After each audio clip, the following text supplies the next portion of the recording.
¡Aló! ¿Cómo andan? Hola. Ahí está. Pará, ya tenemos camarógrafos que van de un lado para el otro. Una grúa, el estudio, ¿qué tal? ¡Bien! Estas boludeces me gustan como para arrancar. Como de llegar al rodaje, de gente que no conocía, como bueno, esos amigos, yo llegué con los equipos que más o menos podía llegar a usar. Y yo estaba como empezando a pensar en pedir cosas para tapar un poco la red, para hacer una producción más. Y cuando llegué era como, dije, bueno, ¿quién hace claqueta? ¿Quién dirige? ¿Quién ¿Qué me claqueta? ¡No! Y yo recalculando, ¿no? Tus propósitos con el teatro. En realidad ahí la flashé yo, porque debe ser como tus propósitos con el sonido, más que nada, ¿no? Claro, Pero estás pero como en el terapeuta. teatro es muy específico lo que quiero hacer ahí, como la búsqueda, y el sonido terapéutico también, es como muy específico. Y sé que sos re manija porque también pusiste la realidad, sonido de realidad virtual. Claro, es que Sos eso fue, recontra manija. eso fui a entonces. estudiar con Dimitri justamente. Ajá. Fui en el verano a Cuba a hacer una Cuba. formación, Toma. sí, de sonido inmersivo. ¿Él es cubano o es...? Él es haitiano, Haití. pero estudió en Cuba, en Francia, y después se fue a vivir y a ejercer en Canadá y trabaja en Hollywood. Bien, tenés un contactito. Es un contactito. Después, ¿qué más? Bueno, McDougall también trabaja en Hollywood, pero no fue tan amistosa el vínculo con él. ¿Y con él qué estudiaste también? Él estaba en el mentor, que fue como el que dio el workshop. Digamos, es una formación que él viene haciendo, que la hizo para la escuela donde fui a estudiar yo también en Cuba, Ujú. pero la TV pública lo trajo para acá y lo filmaron a todas Ah, sus este clases. que dirigiste vos. ¿O no? Claro, o sea, vos lo que viste fue el producto que me tocó hacer a mí dentro del reality. El reality se trataba de un workshop donde él nos enseñaba algunas cosas de dirección. Y el chabón dirigió series, o sea, pilotos de The Office, Sex and the City, toda esa movida. Entonces su perspectiva era como bastante industrial yankee, muy a tono con la TV pública macrista. Ajá. Eh, ¿Esto fue reciente? eso fue en el 2016. Ah, claro. Claro. Antes que se arme todo el quilombo del Inca con caseta y que echen a todo. ¿Está muy bien? Estamos excelentes. Bien ahí. Bueno, Orne, Sí, gracias primero, antes que nada, gracias por haberte acercado, por haber tomado el tiempo de venir. Un día re frío nos tocó hoy, así que bueno, primero eso. Y después ya vamos arrancando con la entrevista. bueno, gracias a vos por invitarme y por la calidez que se equilibra un poco con el clima. Mortal, gracias. Trabajaste en bocha de cortometrajes, no solo como registro de sonido, sino también como diseño. Hiciste actividades de edición, de producción, ¿qué más? No me olvido, guión, Sí. dirección. O sea, estás bien relacionada al ambiente del cine. Actualmente estás en tu tesis, Sí. realizando ahí, que ya te voy a preguntar de qué trata. De- Participás de 2 largometrajes, que uno se estrena ahora, otro ya se estrenó hace un tiempo. Exacto. Sos parte de la productora, del equipo de trabajo de la productora Doble Click Producciones. Pero todo eso después de haber estudiado y formándote durante 5 o 6 años, o 7, 8, ¿no? Más o menos. Sí, en términos académicos sí son 5, pero creo que la formación nunca termina.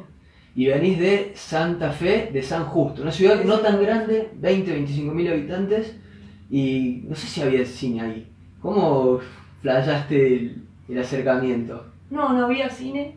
De vez en cuando se proyectaban algunas películas en un club social. Ujú. Pero bueno, claro, me di cuenta cuando vine acá que no era cinéfila, en la cueva de cinéfilos de Córdoba, Sí. que es la Facultad de Arte y el Departamento de Cine. Yo vine de allá porque, bueno, todo empezó en la escuela. ¿Escuela, nombre? El Colegio Urbano de Iriando del Niño Jesús, para que tengan un panorama. Bueno, un colegio católico, y justamente en la clase de formación religiosa en 4º año, yo llevé una cámara random, ¿viste? Se usaba en Sí. ese momento, venían las Kodak digitales, que eran las primeras accesibles así para nuestra generación, y bueno, andábamos con las cámaras. Filmando todo lo que se podía. Y en una clase con una amiga lo aprendimos y filmamos, nada, en vole. Y después fui a mi casa, le puse unos efectitos, porque yo estaba probando usar programas de edición. Me había comprado un micrófono de computadora de esos, creo que ¿De lo pagué palito? 2 pesos, sí. Y con eso grababa y, no sé, experimentaba un poco, como había descargado de internet unos efectos. Y le pongo al videíto que era muy pavo. ¿Sí? Bueno, y lo subo a YouTube. No pasa nada.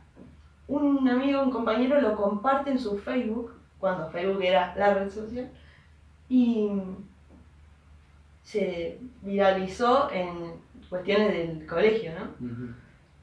La cuestión era que las chicas que aparecían, que estaban dando la clase, no tenían consentimiento de eso, y una de las madres flashó, porque no era tan común que la imagen sea pública en ese momento, ¿no? Y se enojó.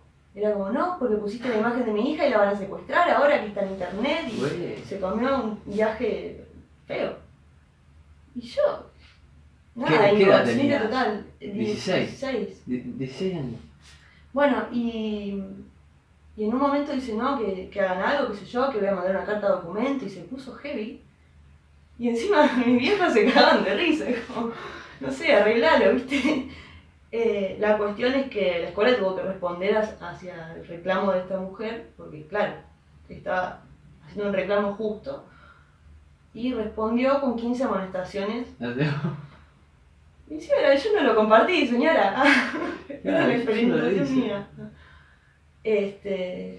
Lo cual se armó bastante revuelo, no por el hecho de la medida, sino que eso implicaba que mi conducta baje a regular técnicamente y ya no me dejaban hacer el viaje de estudios. Entonces era todo como una revolución ahí para mí, de injusticia, ¿no? De un videíto. Muy inocente, muy pavo, ni causa. Y dije, bueno, yo estaba como viendo a ver qué podía hacer de mi vida. Me interesaba la música, pero más como la parte técnica, ¿viste? La friqueada. Y dije, bueno, ya fue, se armó alto lío con esto. Si yo estudio, ¿quién te dice algo más lío? Pero bien. Y ahí te venís a estudiar a la Nacional. Claro. La licenciatura en cine y televisión. Exactamente. ¿Eso más o menos en qué año estamos hablando? En el 2012. 2012.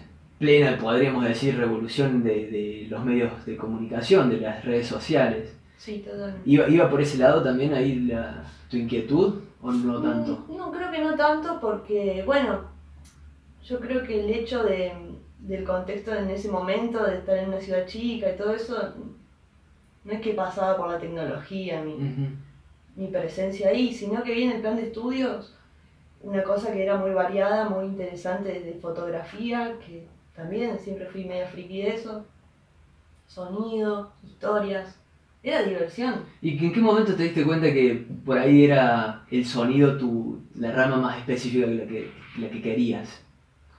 Y bueno, pasa algo bastante en términos generales en la carrera de cine, que en el primer año cuando te dan sonido es todo técnico, ¿viste? Es como mucha física, conectores, qué sé yo. Sí.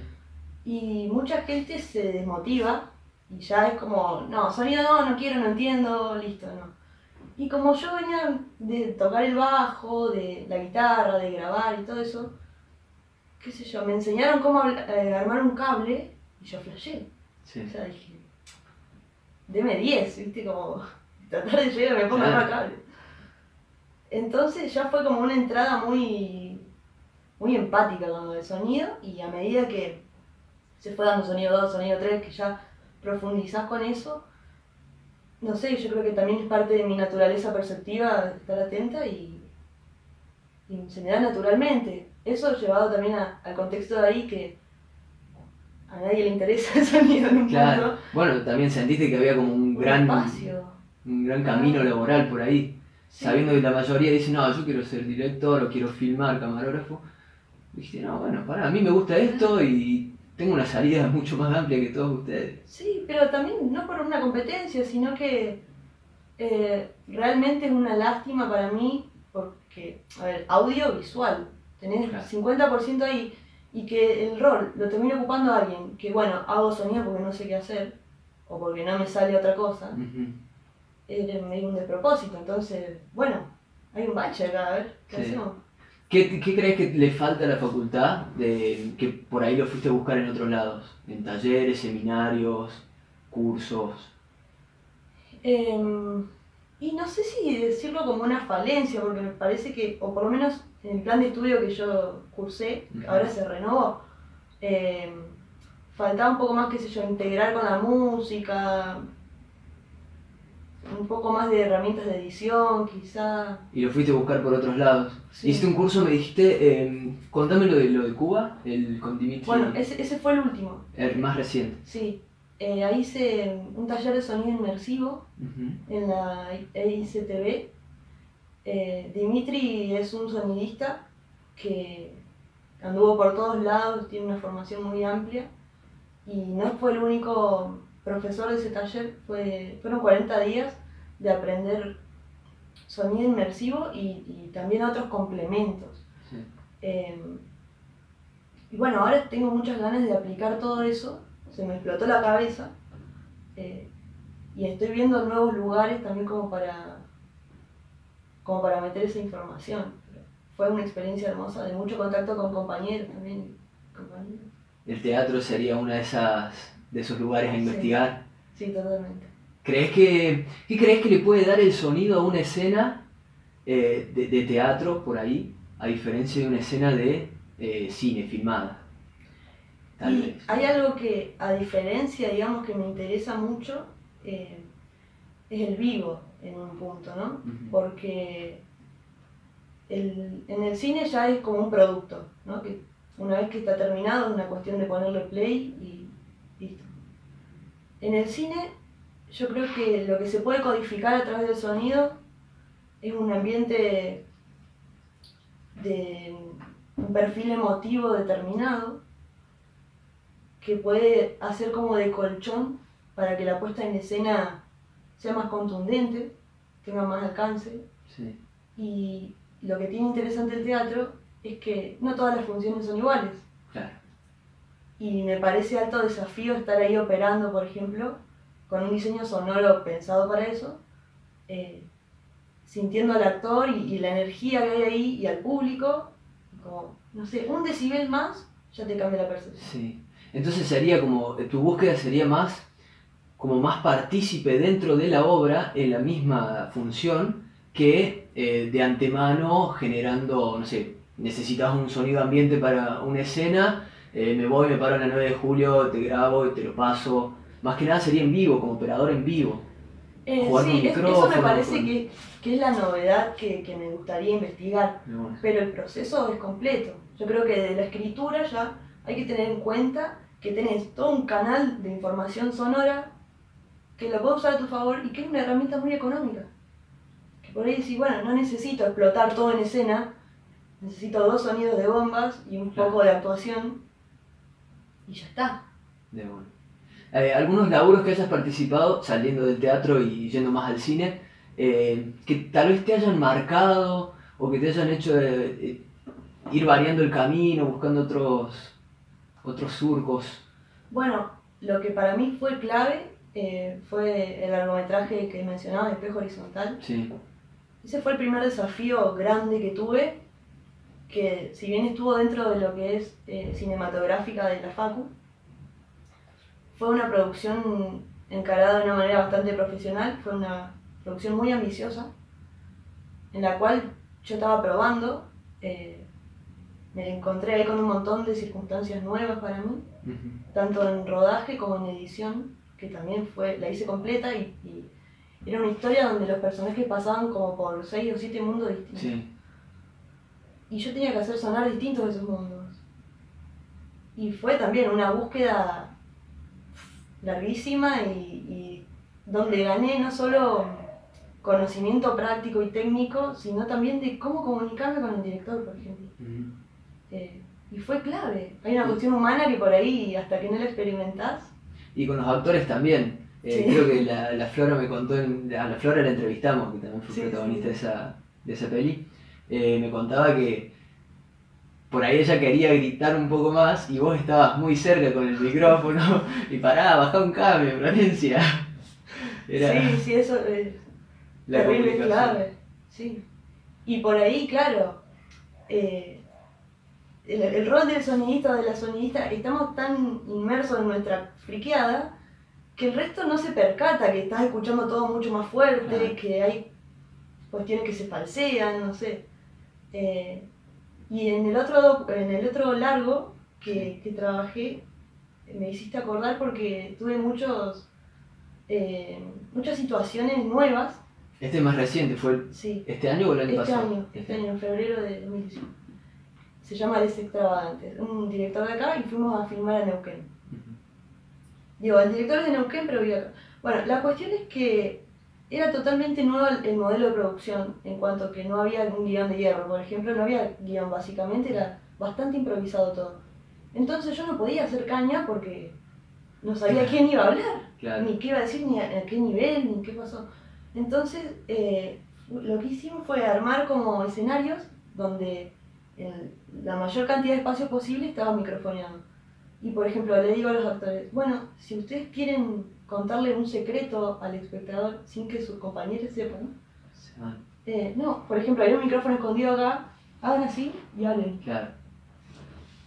También la flexibilidad de Maxi, que es el director, fue clave, pero es todo el tiempo encontrarse con eso y ahí está la adrenalina, ¿no? Salirte un poco de lo que aprendiste Ujú. para ver a dónde vamos. Claro, investigar mundos nuevos. Que de eso también ¿de qué se trata tu tesis? ¿Va por ahí o no? Y para mí es un mundo nuevo, y para muchas personas también es sobre food film, Ujú. que sería la comida en un cine sobre comida, una cosa así.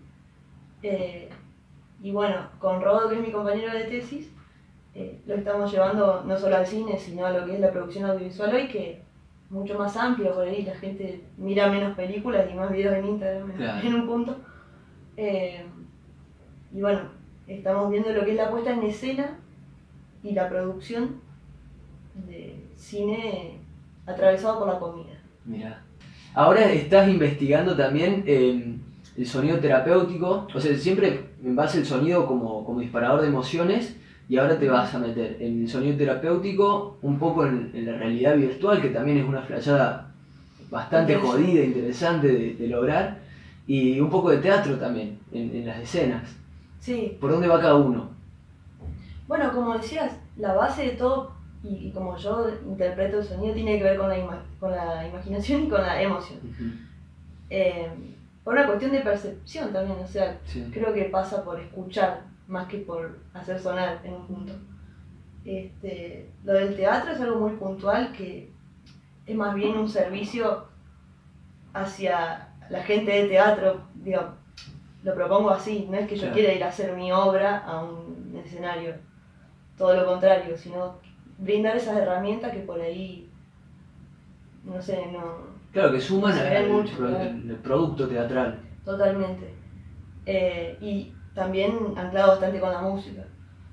Lo del sonido terapéutico es otro descubrimiento que tuve hace muy poco, que tiene que ver con los estímulos que se mandan al cerebro y con una mezcla muy específica que es el sonido binaural. Se escucha a través de auriculares y lo que hace es modificar en las investigaciones que estoy haciendo yo, modificar el pulso del cerebro para generar cierto estado. Y a partir de ahí se trabaja. Hay investigaciones de la neurociencia, ponele, que han tratado desde esquizofrenia hasta problemas de la visión, cosas como importantes, Sí. heavy. Puntualmente lo que estoy desarrollando son una especie, por decirlo, de meditaciones ficcionales, como una historia Ujú. que lo que va a hacer es bajarte los decibeles, ¿A través del sonido o a través del sonido A través- más relatos? las dos cosas. Las dos cosas. Tiene una parte de pulsos sonoros que son imperceptibles, que es lo que hace que el cerebro baje, Ujú. y después tiene una parte ficcional, que es lo que hace que vos te quedes escuchándolo y playando. Claro. Están pensadas para antes de dormir, para llevar un poco lo que es la meditación a la gente que por ahí no le interesa hacer una meditación guiada o trascendental o cualquier tipo de meditación, sino hacerlo más entretenido, pero que a la vez sea bajar un poco Claro. y no sea ver una serie en Netflix, por ejemplo. Sí. Como bueno, paréntesis. ¿Y la realidad virtual? Bueno, la realidad virtual también es algo que Eso es un gran desafío, ¿no? es muy difícil y en un punto es muy costoso también. O sea, necesita mucho tiempo y equipamiento. Fue lo que fui a aprender a Cuba, bastante de eso.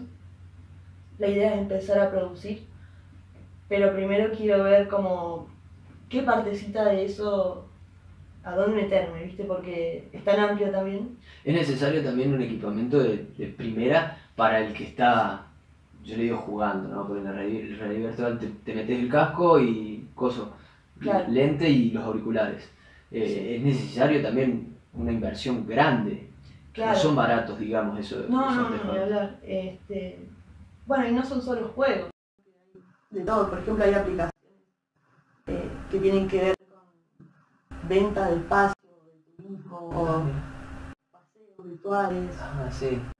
No es tanto jugar, pero sí me interesa como empezar a ver qué hay ahí atrás de eso, ¿no? Como esencia, porque ya la cuestión de darte vuelta y que suene distinto, eso me vuela la cabeza. Y bueno, estuve viendo unos micrófonos 360 que modifican totalmente la lógica de la producción y de la edición de sonido. Entonces, mi objetivo es llegar a ese micrófono y a partir de ahí ver qué me despliega. Me abre las puertas claramente hacia la realidad virtual porque facilita la dinámica. ¿Sería posible hacer una obra de teatro con sonido de realidad virtual? Sí, es posible. Pero con parlantes grandes, digamos, puestos en el coso o simplemente con auriculares en cada uno. Se puede de las dos maneras. Implica infraestructura de tinta. Lo de los auriculares, por ahí, no sé, porque debería ser como con muchos dispositivos iguales. Yo lo que experimenté fue una esfera de sonido inmersivo, que lo que se hace, se ponen los espectadores como si fueran en el medio de una esfera de parlantes, se ponen como en una tarima y abajo parlantes y arriba también son 8, y eso crea como un espacio virtual de la mezcla de sonidos. Vos, dentro de esa esfera puntualizás o desplazás los sonidos como si fuera en una animación. Sí. Es muy loco porque tenés un mapa en la compu y vos ponés el sonido como si fuera un objeto tangible, ¿no? Y es muy loco porque lo pensaba el otro día como diciendo, bueno, si un personaje hace como que tira algo y yo se lo hago pasar por acá al público, es una experiencia muy engañadora para el cerebro, está bueno. Es como las salas de cine, tenemos las 2D, las básicas, 3D, que ya tenés una visión diferente, las 4D que por ahí te tiran, no sé, una agüita o más olores. Y esto sería como qué. Inmersivo. Sí.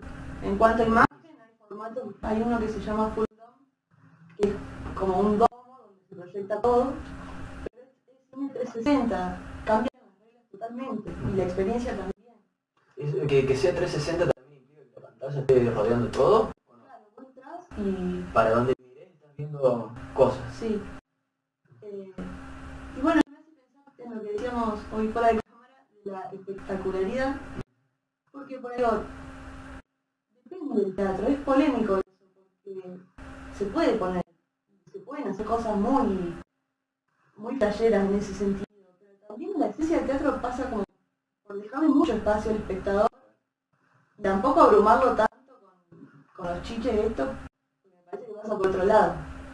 Bueno, también son vanguardias nuevas, uno puede verlo por ese lado.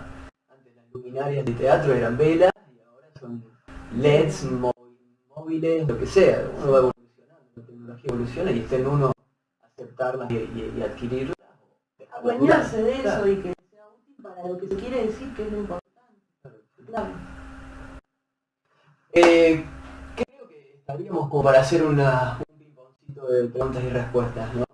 A ver, me voy a preparar. A ver, no me olvidé de nada, ¿no? Ya lo vamos a ver, chicos. Bueno, el ping-pong de hoy claramente tiene que ver con el sonido. Yo te voy a dar dos opciones. Por ejemplo, guitarra o batería. Vamos a tener que decir, si tenés ganas de responderlo, Sí. batería mucho bardo, guitarra armonía, me quedo con guitarra. O me quedo con batería. No, vos elegí una de las dos y si querés decirle el por qué. Con respecto al sonido, Sí. ¿no? ¿Pedalear o caminar? Caminar. ¿Por qué? Y porque es más libre. En el pedaleo una pierna condiciona a la otra de manera pareja siempre.